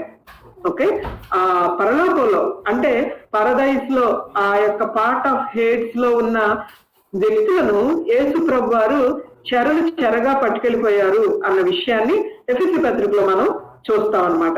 ఫిలిప్పీలకు రాసిన పత్రికను మనం ఇక్కడ లో కూడా మనం అర్థం చేసుకున్నది ఏంటంటే, ఒక బిలీవరు మరణించిన తర్వాత ప్రభుతో ఉండడానికి వెళ్తారు అన్న విషయాన్ని మనం అర్థం చేసుకుంటా ఉన్నాం. అదే విషయాన్ని మనం ఒక ఎగ్జాంపుల్ లో కూడా చూడాలంటే అపోస్తుల కార్యాలు 7వ అధ్యాయం. అపోస్తుల కార్యాలు 7వ అధ్యాయం స్టెఫెను మరణాన్ని మనం చూద్దాం. స్టెఫెనుని రాళ్ళతో కొడతా ఉన్నప్పుడు స్టెఫెను కొన్ని మాటలు మాట్లాడతాడు అక్కడ. అతడు 55వ వచనం, 7వ అధ్యాయం 55వ వచనం చూస్తే, అయితే అతడు పరిశుద్ధాత్మతో నిండుకున్న వాడై ఆకాశం వైపు తేరి చూచి దేవుని మహిమను, యేసు దేవుని కుడిపార్శ్వమందు నిలిచి ఉండటను చూచి ఆకాశం తెరవబడుటయు మనిషి కుమారుడు కుడిపార్శ్వమందు నిలిచి ఉండటయు చూచుచున్నానని చెప్పాను. ఎంత బాగా అంటే చక్కగా దేవుని మహిమను చూశాడు, యేసు దేవుని కుడిపార్శ్వమందు నిలిచి ఉండట చూశాడు. This is heaven. యేసు ప్రభు, ఇక్కడ ఒక్క విషయం మనం అర్థం చేసుకోవడానికి ప్రయత్నం చేద్దాం. యేసు ప్రభు వారు శిలువలో మరణించక ముందు పాత నిబంధన భక్తులు కానీ లేదా ఆ టైంలో ఉన్న వ్యక్తులు కానీ ఎక్కడికి వెళ్ళారు అని అంటే అబ్రహాము రొమ్మున ఆనుకోవడానికి. అంటే అక్కడ అబ్రహాం కూడా ఉన్నాడు, పాత నిబంధన భక్తులు అందరూ ఉన్నారు, దావీదు ఉంటాడు, మోషే అందరూ ఉన్నారు. అలాగే లాజరు కూడా అక్కడికి వెళ్ళాడు. సో వీళ్ళందరూ కూడా పరదైస్ లో ఉన్నారు. వాళ్ళెవరు? వారి ఆత్మలు పరదైస్ లో ఉన్నాయి. అయితే వారందరూ కూడా యేసు ప్రభు వారు శిలువలో మరణించి పునరుద్ధానుడు అయిన తర్వాత 40 దినాలు ఆయన ఆ పునరుద్ధాన సమయంలో శిష్యులకు కనిపిస్తూ 500కు పైగా అని రాయబడి ఉంది. ఈ విధంగా పోస్ట్ రిజరక్షన్ అపియరెన్సెస్ అంటా ఉంటాం మనం. పోస్ట్ రిజరక్షన్ అపియరెన్సెస్, పునరుద్ధానుడు అయిన తర్వాత ప్రభు వారు చాలా సార్లు అపియర్ అయ్యారు. దేవుని రాజ్యం గురించిన వివరాలు చాలా టీచ్ చేశారు, బోధించాడు. ఆయన బోధించి తండ్రి దగ్గరకు ఆరోహణం అయిపోయేటప్పుడు జరిగిన ఆ విషయాలు ఏంటి అన్నది ఎఫెసీ పత్రికలో ఒకసారి మనం చదువుతాం. ఓకే, ఎఫెసీ పత్రికలో 4వ అధ్యాయము, ఎఫెసీ పత్రిక 4వ అధ్యాయము 8వ వచనం చదువుదామా? ఎఫెసీ పత్రిక 4వ అధ్యాయము 8వ వచనం. అందుచేత ఆయన ఆరోహణమైనప్పుడు చెరగా పట్టుకుని పోయి మనుషులకు ఈవులను అనుగ్రహించనని చెప్పబడి ఉన్నది. ఆరోహణం అనగా ఆయన భూమి యొక్క క్రింద భాగములకు దిగిననయు అర్థం ఇచ్చుచున్నది కదా. దిగినవాడు తానే సమస్తమును నింపుకున్నట్లు. చాలండి, థ్యాంక్ యూ. ఇక్కడ ఒక వచనం మనం అర్థం చేసుకోవడానికి ప్రయత్నం చేద్దాం. అందుచేత ఆయన ఆరోహణమైనప్పుడు చెరగా పట్టుకొని పోయి, ఏంటి చెరగా పట్టుకొని పోయాడు అన్న విషయం మనం అర్థం చేసుకోవాలంటే ఆయన ఏం చేశాడు అన్న విషయాన్ని మనం గమనిస్తే ఆయనట ఎవరైతే ఆ వ్యక్తులు నిజంగా ఆ పాతాళంలో అంటే పాతాళంలోనే ఒక భాగంగా హేడ్స్ లోనే ఒక పోర్షన్ ప్యారడైజ్ అని అనుకున్నప్పుడు ఆ పరదేశ్ ని ఆయన తండ్రి వద్దకు తీసుకొని వెళ్ళిపోయాడు. అక్కడ ఎవరున్నారు అన్న విషయాన్ని కూడా మనం చూద్దాం. అంటే మెనీ థియోలాజియన్స్ బిలీవ్ దట్ అన్నమాట. ఏమంటారంటే our Lord emptied the paradise, it is part of the Hades when he arose from the death. ఆయన ఎప్పుడైతే మరి ఆయన మృత్యుంజయుడై తిరిగి లేచారో ఆయన ఏం చేశారట, పరదైసుని ఖాళీ చేశాడట. ఎక్కడ ఖాళీ చేశాడు? పాతాళంలో. ఆ పాతాళంలో అంటే ఒకే స్థలంలో అని చెప్పాలి. ఒకే స్థలంలో ఉన్న ఆ పాతాళము పరదేశు ఒకరికొకరు అబ్రహాము ధనవంతుడు మాట్లాడుకున్నారే, ఆ ప్లేస్ లో నుంచి ఒకరికొకరు కనపడే ఆ ప్లేస్ లో నుంచి పరదేశిని ఆయన ఖాళీ చేసి ఆయన తీసుకొని పోయారు. ఎక్కడికి తీసుకొని పోయారు అంటే when he arose from the death and he return to the Father. Okay, ఆయన తండ్రి దగ్గరికి వెళ్ళిపోయినప్పుడు ఆయన అక్కడికి తీసుకెళ్లిపోయాడు వారందరినీ కూడా. So today the paradise is nothing but heaven where Jesus reigns in glory అన్న విషయాన్ని మనం అక్కడ చూడాలి. పరదైసు అన్నది మరి ఈ రోజు మనం పరలోకంగా చెప్పబడతా ఉన్న విషయము. ఎక్కడైతే యేసు ప్రభు వారి మహిమలో మరి స్టెఫెన్ అంటా ఉన్నాడు చూడండి, మళ్ళా నేను స్టెఫెన్కి దీన్ని కనెక్ట్ చేస్తా ఉన్నాను. స్టెఫెన్ ఏమంటున్నాడు ఇక్కడ, నేడు నీవు నాతో కూడా పరదేశంలో ఉండు అని దేవుడు ఏదో యేసు ప్రభు వారి శిలువలో దొంగతో చెప్పినట్టుగా కాదనమాట ఇక్కడ. ఓకే, అక్కడ పరదేశం అన్న మాట వాడబడింది. కానీ శిలువలో మరణించి సమాధి చేయబడి తిరిగి లేచిన తర్వాత జరిగింది ఏంటంటే there is a heaven where the Lord Jesus was with his father. ఆరోహణమైనప్పుడు జరిగింది ఏంటంటే ఆయన చెరగా పట్టుకుని వెళ్ళారు. దాని గురించిన కొన్ని విషయాలు కూడా మనం చూద్దాం. కానీ he ascended to heaven as a victor. ఆయన ఒక విజయుడిగా ఆయన ఆరోహణం అయ్యారట. ఎలా వెళ్ళారంటే ఒక మిలిటరీ కాంకరర్. ఇప్పుడు ఒక యుద్ధానికి వెళితే ఒక రాజు ఆ యుద్ధంలో జయించిన తర్వాత అక్కడ ఎవరినైతే జయిస్తాడో ఆ క్యాప్టివ్స్ అందరినీ తెచ్చేసుకుంటాడు తన రాజ్యానికి. వారందరినీ అక్కడున్న ఆస్తిని కూడా, ఆ స్పాయిల్ అంతా కూడా తెచ్చుకుంటాడు కదా.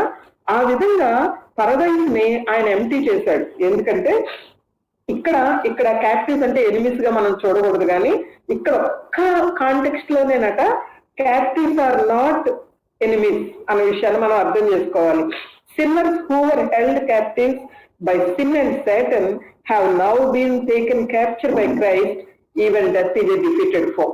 ఓకే, చెరగా తీసుకెళ్ళడం అంటే పాపం వల్ల, సాతాను వల్ల ఎవరైతే ఆ ప్లేస్ లో ఉన్నారో వారిని చెరగానే ఆయన ఆ పరదేశిని తీసుకొని ఆరోహణం అయిపోయారు, తండ్రి వద్దకు వెళ్ళిపోయారు. సో ఇంకా మనకి మూడవ ఆకాశం అని, పరదేశ్ అని, ఇప్పుడు 2వ కొరింథీ పత్రికలో పౌలు అంటాడు కదా, నేను అక్కడికి వెళ్ళాను అంటాడు చూడండి.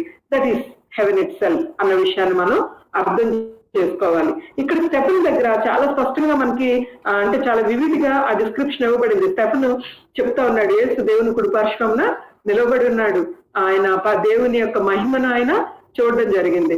So when a saint was going to die and when he was received, అంటే అసలు ఎక్కడా కూడా అంటే స్టెఫెన్ మరణం దగ్గర అయితే చాలా స్పష్టంగా ఒక ప్రత్యేకత ఉంటది అనమాట. ఎక్కడైనా సరే యేసు దేవుని కుడిపార్శ్వమున కూర్చుని ఉండేను అన్న విషయం మనం చదువుతాం. యూజువల్ గా మనం అదే చదువుతా ఉంటాం.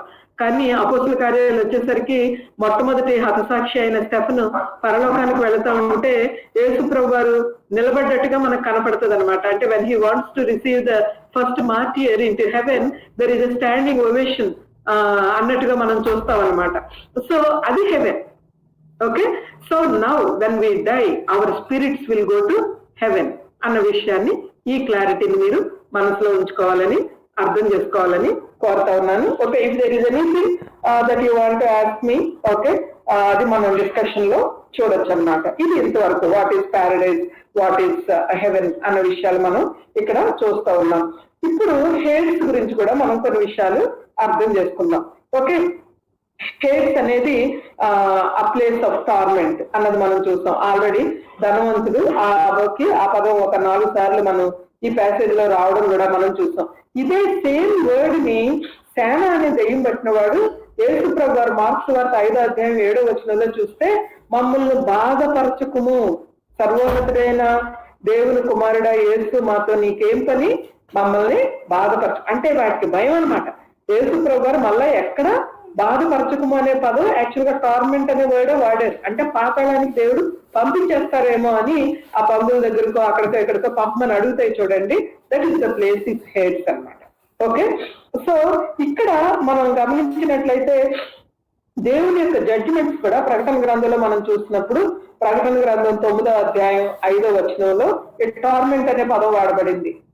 9వ అధ్యాయం 5వ వచనం చదువుదామే. కొన్ని రిఫరెన్సెస్ చదివితే దేవుడు మనకి మరికొంత స్పష్టతనిస్తారు. అందుకని ఈ మార్క్స్ వార్త 5వ అధ్యాయం మనం ఆల్రెడీ మనకు తెలుసు కాబట్టి నేను చదవలేదు. ప్రకటన గ్రంథంలో కొన్ని రిఫరెన్సెస్ మనం చదువుదాం. 9వ అధ్యాయం 5వ వచనం. మరియు వారిని చంపుటకు అధికారం ఇవ్వబడలేదు కానీ 5 నెలల వరకు బాధించుటకు వాటికి అధికారం ఇవ్వబడెను. బాధ పెట్టడం చాలమ్మా, థ్యాంక్ యూ. బాధ పెట్టడం అందులో చూడండి, ఆ word that belongs to Hades అన్నమాట. ఎందుకంటే 9వ అధ్యాయం 1వ వచనంలో కూడా మనం చూస్తాం ఏంటంటే అక్కడ అగాధపు తాళపు చెవి తెరవబడింది. అగాధము పాతాలనుకున్న ఇంకొక వర్డ్ ఏంటంటే అగాధం. There will be pitch darkness, dense darkness, and there is a tormentation, and there will be evil fallen angels. Okay, so the both suffering is same in Hades and hell. Suffering is same. కాకపోతే final judgement టైంలో ఈ హేడ్స్ లో పాతాళంలో ఈ wait చేస్తూ ఉన్న ఈ spirits ఎవరైతే అన్బిలీవర్స్ గా చనిపోయారో లేకపోతే దేవుని యొక్క మాటను వాక్యాన్ని దేవుణ్ణి ధిక్కరిస్తూ వచ్చారో వారి యొక్క ఆత్మలు పాతాళంలో వేచి ఉండడం అనేది మనం చూస్తాం అనమాట. 11వ అధ్యాయం 10వ వచనం కూడా చదువుకుందాం. రెవల్యూషన్ 11:10. ఈ ఇద్దరు ప్రవక్తలు భూనివాసులను బాధించినందున భూనివాసులు వారి గతి చూచి సంతోషించచ్చు. అంటే ఇక్కడ ఏమి హేట్స్ అని కాదు కానీ ఆ బాధించడం అన్న పదం, టార్మెంట్ అన్న పదం మనకు అక్కడ గమనిస్తా ఉన్నాం అనమాట. అంటే వాళ్ళు పాతాళంలో బాధ పెట్టేంతగా ఇతర ప్రవక్తలు బాధ పెట్టలేదు కానీ but that same word is used there. Judgement of God sending sinners to Hades or hell. Okay, ఆ టార్మెంటేషన్ అన్న వర్డ్ రిలేటెడ్ గా ఈ వర్డ్ ఇక్కడ ఉపయోగించబడింది అన్న విషయాన్ని మనం చూడాలి. 20వ అధ్యాయం 10వ వచనం కూడా చదువుకుందాం. Revolution, book of Revelation chapter 20:10. వారిని మోసపరిచిన అపవాది అగ్ని గంధకములు గల గుండంలో పడవేయబడను. ఇది హెల్, దిస్ ఈస్ హెల్. అయితే ఈ అగ్ని గుండానికి అపవాది కంటే ముందు దాదాపుగా 1000 సంవత్సరాలు ఈ మిలేనియం కింగ్డమ్ ఉంది కదా, ఆ మిలేనియం కింగ్డమ్ కి ముందు ఇద్దరు వెళ్తారు. ఆ ఇద్దరు గురించి 19వ అధ్యాయం 20వ వచనంలో చూస్తాం చూడండి. అప్పుడు ఆ మృగమును దాని ఎదుక సూచక్రియలు చేసి దాని ముద్రను వేయించుకున్న వారిని, ఆ మృగపు ప్రతిమకు నమస్కరించిన వారిని మోసపరిచిన అబద్ధ ప్రవక్తయు. ఇద్దరు కూడా మానవులే. ఒకళ్ళు మృగం అంటే యాంటీ క్రైస్ట్, ఆ యాంటీ క్రైస్ట్ కి ప్రవక్తగా ఉన్నవాడు అబద్ధపు ప్రవక్త. ప్రజలందరినీ కూడా మోసపరిచి పెద్ద పెద్ద మిరాకిల్స్ చేసి అద్భుతాలు చేసి మానవులంతా మోసం చేసిన వాడు. అదంతా కూడా 13వ అధ్యాయంలో మనం చదువుతాం ప్రకటన గ్రంథంలో. వీళ్ళిద్దరూ మొదట వేయబడతారు. ఈ హర్మగెద్దోన్ అనే యుద్ధం అయిన తర్వాత యేసు ప్రభు వారితో యుద్ధం చేసినప్పుడు వారిద్దరూ కూడా మొట్టమొదట అగ్నిగుండంలో వేయబడతారు. ఆ సమయంలో 1000 ఏళ్ళు సాతాను బంధించబడతాడు. 1000 ఏళ్ళు బంధించబడిన తర్వాత తిరిగి విడిపించబడతాడు. మరలా యుద్ధానికి సిద్ధమవుతాడు. ఆ సమయంలో దేవుడు తన 2 Thessalonians లో ఉంటది, తన ఆగమన ప్రకాశం చేత, తన నోటి ఊపిరి చేత అని ఉంటది. ఇక్కడ కూడా అదే మాట చూస్తాం. పరలోకం నుంచి అగ్ని దిగి వచ్చి వారిని దహించెను అన్న మాట చూస్తాం. ఆ టైంలో సాతానుని దేవుడు అగ్నిగుండంలో వేయడం అనేది చూస్తాం. That's the end of it. That's the end of Satan and the fallen angels అన్న విషయం చూస్తాం. అయితే మానవులకు పట్టే వచ్చే స్థితి ఏంటంటే 11వ వచనం నుంచి 15వ వచనం వరకు that is the white throne judgement. మన అన్నారు 4-5 జడ్జిమెంట్స్, అంటే చాలా జడ్జిమెంట్స్ ప్రకటన గ్రంథంలో బుక్ ఆఫ్ ఎండ్ టైమ్స్ కదా, and then book of judgement. చాలా జడ్జిమెంట్స్ మనం చదువుతా వస్తాం. అయితే దిస్ ద ఫైనల్ జడ్జిమెంట్. ఇక్కడ జరిగేది ఏంటంటే 13వ వచనం చూస్తే మనకి చాలా క్లియర్ గా అర్థమవుతుంది. ఇప్పుడు మృతులను అప్పగించేస్తా ఉన్నారు అక్కడ ఆ జడ్జిమెంట్ లో. సముద్రము తనలో ఉన్న మృతులను అప్పగించెను, మరణమును పాతాళ లోకమును వాటి వశమునున్న మృతులను అప్పగించను. పాతాళ లోకంలో ఎవరైతే ప్రభుని అంగీకరించకుండా ఆ విధంగా మరణించి పాతాళ లోకంలో వెయిట్ చేస్తా ఉన్నారో, ఈ మరణం యొక్క అధికారంలో ఎవరైతే ఉన్నారో, పాతాళ లోకంలో ఎవరైతే ఉన్నారో వారందరినీ కూడా పాతాళం అప్పగిస్తే ఆ హేడ్స్ నుంచి వీళ్ళు ఎక్కడికి వెళ్తున్నారంటే హెల్ కి వెళ్ళడం అనేది మనం చూస్తా ఉన్నాం అనమాట. సో హేడ్స్ అనేది, పాతాళం అనేది ఇట్స్ ఎ టెంపరీ ప్లేస్. యేసుప్రభు వారి గురించి కూడా మాట్లాడుతూ కీర్తనకారుడు ఏమంటాడు, బహుశా 16వ కీర్తన అనుకుంటాను, నీ పరిశుద్ధిని కుళ్ళు పట్ట నీవు అతని ఆత్మను నీవు పాతాళములో విడిచిపెట్టవు. సో పరిశుద్ధుల ఆత్మలు హేడ్స్ కి వెళ్ళవు, పాతాళంలో విడిచిపెట్టబడవు. when a believer dies he will not go to Hades. Like Lazarus, he will be received by angels, and there is a glorious invitation and there is a glorious reception, and then a great time, a glorious time will be there with the Lord. Forever we will be with the Lord. And then when it comes to an unbeliever, he has to wait tormented and then బాధపడుతూ యాతన పడుతూ అతను ఆ విధంగా ఏ విధంగా మరి ధనవంతుడు మాట్లాడుతూ కాన్షియస్ గా ఉంటూ ఏ విధంగా ఉన్నాడో ఆ విధంగా ఆ టైం వరకు ఉండాల్సిన అవసరం ఉంది. ఇక్కడ మనం ప్రకటన గ్రంథంలో కూడా ఇప్పుడు మనం చదివాం కదా, అబద్ధ ప్రవక్త ఆ మృగం 1000 ఏళ్ళు అయిన తర్వాత కూడా అగ్నిగుండంలో ఉన్నాడు. అపవాదిని పడవేసే టైంకి వాళ్ళిద్దరు కూడా అక్కడ ఉన్నారు. అంటే చూడండి, 1000 ఏళ్ళు అయినా కూడా, అంటే మిలేనియం కింగ్డమ్ అయిపోయినా కూడా ఆ ఇద్దరు అలా ఉన్నారు. అంటే that is the eternal fire, eternal domination, eternal గా నిత్యము ఇక అదే స్థితి అనమాట. That is the eternal state. పాపం ఈ ధనవంతుడు పాపం అనకూడదేమో, కానీ ఈ ధనవంతుడు ఇక్కడ మాట్లాడే విషయం చూస్తే ఇక్కడ ఆ kind of not full realisation అని మనం అనలేం, కానీ అలా మాట్లాడుతున్నాడు అనమాట. కొంత అవగాహన వచ్చింది ఈ హేడ్స్ విషయంలో, తర్వాత హెల్ విషయంలో అని నేను అనుకుంటా ఉన్నాను. మత్తయి సువార్తలో కూడా మరొక మాట చదువుదాం. మత్తయి సువార్త 25వ అధ్యాయం కూడా చూద్దామా. మత్తయి సువార్త 25వ అధ్యాయం 41వ వచనం. అప్పుడు ఆయన ఎడం వైపున ఉండి వారిని చూచి, శపింపబడిన వారులారా, నన్ను విడిచి అపవాదికిని వారి దూతలకును సిద్ధపరచబడిన నిత్యాగ్నిలోనికి పోయి. హెల్ అన్నమాట. దేవుడు హెల్ని ఎవరి కోసం చేశాడు? ప్రేమమయుడు అంటారు, అత్యంత కృపామయుడు అంటారు. మరి ఆయన ఎంత కఠినంగా తరతరాలుగా మరి ఎటర్నల్ గా శిక్షించబడే ప్లేస్ కి మానవుడిని పంపించేస్తున్నాడు ఏంటి ఆయన అని అనుకుంటే, this is our choice. By rejecting Christ we ourselves are going to that place willingly. Actual గా హెల్ ఎవరి కోసం చేయబడింది?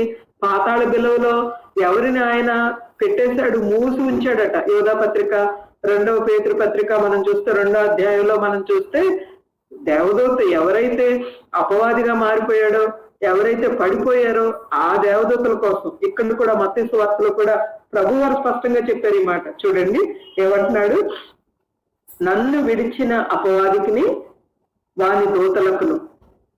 దేవుడిని విడిచిపెట్టి దేవుడిని ఎదిరించిన అపవాదికిని వాని దూతలకు నరకం సిద్ధపరచబడింది, ఇది మానవులకు కాదు. ఈ విషయాన్ని మనం అర్థం చేసుకోవాలి. So that is the state of Christians when they die. They'll go to paradise, they'll go to heaven. They went to paradise before the cross, now they are in heaven. ఆ ఆత్మలు ప్రభు దగ్గరికి వెళ్ళిపోతాయి. మరి మొదటి తెస్సలోనిక పత్రిక 4వ అధ్యాయంలో మనం చదివినప్పుడు మరి ఆయన వెంట పెట్టుకొని వచ్చును అన్నాడు కదా. మరి ఈ వీళ్ళు పరలోకానికి వెళ్ళకుండా ఆయన ఎలా వెంట పెట్టుకొని వస్తాడు? ఆయన ఆత్మలను వెంట పెట్టుకొని వచ్చినప్పుడు మహిమ శరీరంతో ఈ సమాధులు తెరవబడి క్షయత అక్షయతను ధరించుకుని, 1 కొరింథీ 15వ అధ్యాయంలో అంటాడు కదా, క్షయత అక్షయత అన్నది ఎంత వ్యత్యాసం ఉంటదంటే, విత్తనం షేప్ గాని విత్తనం సైజు గాని చాలా చిన్నగా ఉంటది మట్టిలో పడినప్పుడు. అయితే ఆ విత్తనం చాలా పెద్దగా, చాలా బ్యూటిఫుల్ ప్లాంట్ గా, బ్యూటిఫుల్ ట్రీగా, లేకపోతే చాలా చక్కగా పెరుగుతుంది కదా, అలాంటిది అనమాట. We don't know how we are going to be like.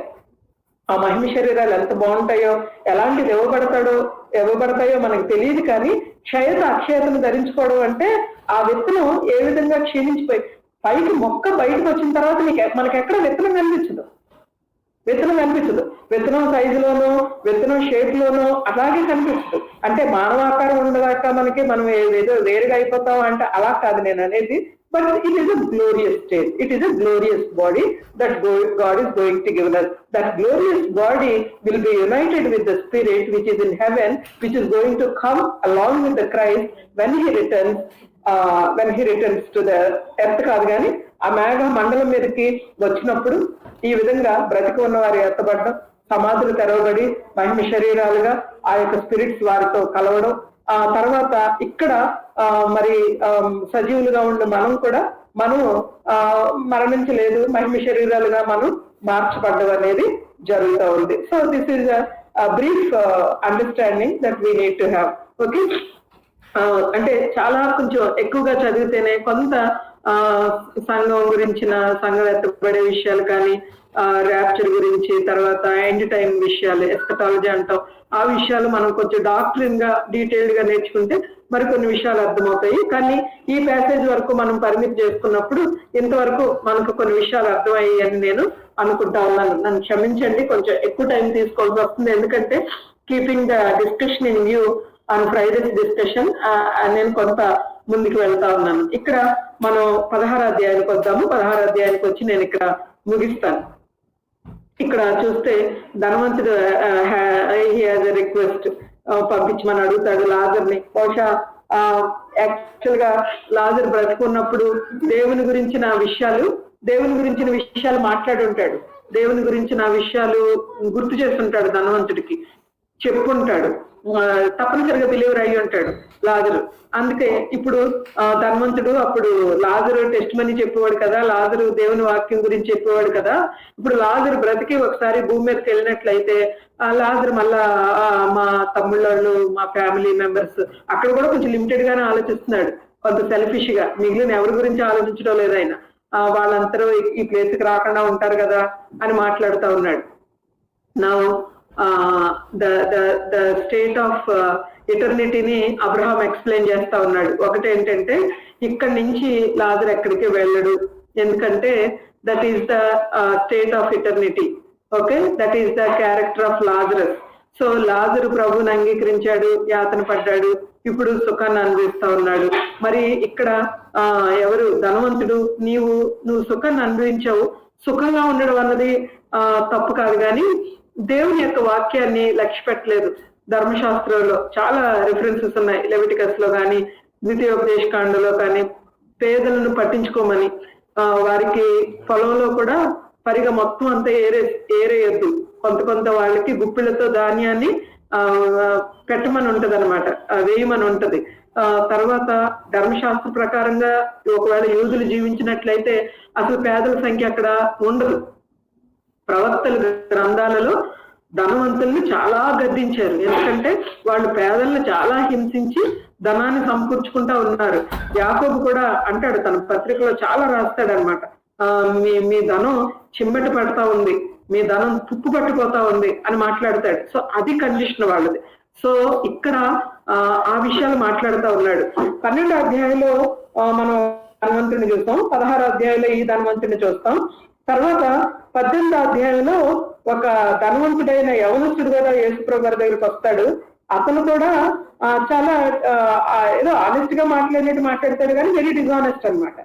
ఆయన హృదయం చాలా దూరంగా ఉంటది దేవునికి. అంతా నేను పైకి బాగానే ఉన్నాను కదా అని అంటే, అవును నువ్వు బాగున్నావు, నువ్వు వెళ్ళిపో అని. He came to right person with right question, but he took wrong decision. అది 18వ అధ్యాయంలో మాట్లాడతాడు. ఇప్పుడు మరి ధనవంతులు పరలోకానికి వెళ్ళరా అసలు అని అనుకుంటే, లేదు మరొక ధనవంతుడు ఉన్నాడు అని 19వ అధ్యాయంలో జక్కయ్య గురించి మాట్లాడి, ఈ జక్కయ్యలో వచ్చిన మార్పుని చాలా బ్యూటిఫుల్ గా ప్రజెంట్ చేస్తూ యేసుప్రభు వారు వచ్చారు ఆ ఇంటికి. యేసుప్రభు వారు ఆ ఇంటికి రాగానే జక్కయ్యలో మార్పు వచ్చింది. మరి ఆ వెలుగు రాగానే ఆ చీకటి అక్కడ పారిపోయింది అని అన్నట్టుగా నేను ఎంతపాలన్న మెసేజ్ అనే ఒక మెసేజ్ వింటా ఉన్నప్పుడు చాలా బ్యూటిఫుల్ గా ఆయన దాన్ని ఎక్స్ప్లెయిన్ చేశారనమాట. When the light comes the darkness will go away అన్నదన్నమాట, ఇట్ విల్ డిపార్ట్ అన్నది. సో అక్కడ ఇదంతా మాట్లాడుతూ ధనవంతుడు ధనం వల్ల ఎక్కడికి నరకానికి వెళ్ళడం లేదు, ఓకే, కాకపోతే ధనాన్ని నమ్ముకోవడం వల్ల ప్రభువుని పక్కన పెట్టడం. అబ్రహాం చాలా ధనవంతుడు కదా, ఆ విషయానికి వస్తే దావీదు ధనవంతుడే కదా. సో ధనం అనేది ప్రభుకి నీకు అడ్డుగా వచ్చేసి ఒక విగ్రహంగా అయిపోయి, కంప్లీట్ గా మెటీరియలిస్టిక్ గా అయిపోయి, దేవుణ్ణి పక్కన పెట్టేసి పేదవారిని, ప్రత్యేకంగా ఈ దినాలలో, ఇలాంటి కరోనా దినాల్లో కూడా పేదవారిని ఏమాత్రం జ్ఞాపకం చేసుకోకుండా అదేదో సోషల్ వర్క్ లేదు మనకెందుకు అన్నట్టుగా దూరంగా అయిపోతే వీఆర్ ఎట్ ఫాల్ట్ చెప్తా ఉన్నాడు. ఇప్పుడు జక్కయ్య గురించి ఒక స్టేట్మెంట్ ఆయన ఇస్తాడు. ఏమంటాడు? ఇతను కూడా అబ్రహాము కుమారుడే. సో ఇక్కడున్న ధనాపేక్ష గల పరిసయ్యులు గాని 16వ అధ్యాయంలో అక్కడున్న గ్రంబ్లింగ్ పీపుల్ కొంతమంది ఉంటారు. ఏంటి జక్కయ్య ఇంటికి ఎందుకు వెళ్ళాడు అని అడుగుతా ఉంటారు. వాళ్ళకి కానీ అర్థం అవ్వాల్సిన ఒక విషయం ఏంటంటే, అబ్రహాము కుమారులు కూడా తప్పిపోతారు సుమా, అబ్రహాము కుమారులు కూడా నశించిపోయారు సుమా. జక్కయ్య అబ్రహాము కుమారుడే గాని నశించిపోయాడు. నశించిన దాన్ని వెనక్కి రక్షించడానికే నేను ఈ లోకానికి వచ్చాను. That is one thing. రెండోది, జక్కయ్యను మీరు సుంకర్లు అనుకుంటున్నారు కదా, పాపుల లిస్ట్ లో వేస్తారు కదా, కానీ ఈ సుంకరి, ఈ నశించిపోయిన వాడు రక్షింపబడ్డాడు ఇప్పుడు అన్న విషయం. ఈ రెండు విషయాలు అర్థమయ్యే విధంగా ఆయన స్టేట్మెంట్ ఇచ్చాడు. ఇతడు కూడా అబ్రహాం కుమారుడే అంటే సుంకర్లు కూడా అబ్రహాం కుమారులే ఒకటి. రెండోది, అబ్రహాం కుమారులు కూడా నశించిపోతారు. So you need to be mindful of your state. మీ స్థితి ఎలా ఉంది, మీ హృదయం ఎలా ఉంది? ఏదో నేను ఫస్ట్ నుంచి కూడా నాకు ధర్మశాస్త్రం తెలుసు, నేను మా పితృల ప్రకారంగా నేను బ్రతికేస్తున్నాను అని అనుకుంటే తప్పిపోతావు సుమా. తప్పిపోయే ఉన్నావు, నశించిపోయే ఉన్నావు. ప్రభు దగ్గరికి రావాలి, ప్రభువుని చేర్చుకోవాలి, రక్షణ పొందాలి, పరదేశకు వెళ్ళాలి, పరలోకానికి వెళ్ళాలి. మోసపూరితమైన ధనాన్ని నమ్ముకోవద్దు. ధనం మనల్ని మేనేజ్ చేయకూడదు. ధనం మనకి మాస్టర్ గా ఉండకూడదు.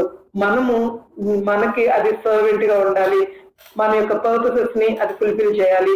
దేవుని రాజ్యానికి ఆ యొక్క ధనాన్ని మనం వాడాల్సి ఉంది అన్న విషయాన్ని అక్కడ చాలా స్పష్టంగా యేసు ప్రభు వారు చెప్తా ఉన్నారనమాట. సో ఈ విధంగా ఈ యొక్క ప్యాసేజ్ ని మనం అర్థం చేసుకోవడానికి ప్రయత్నం చేయాలి.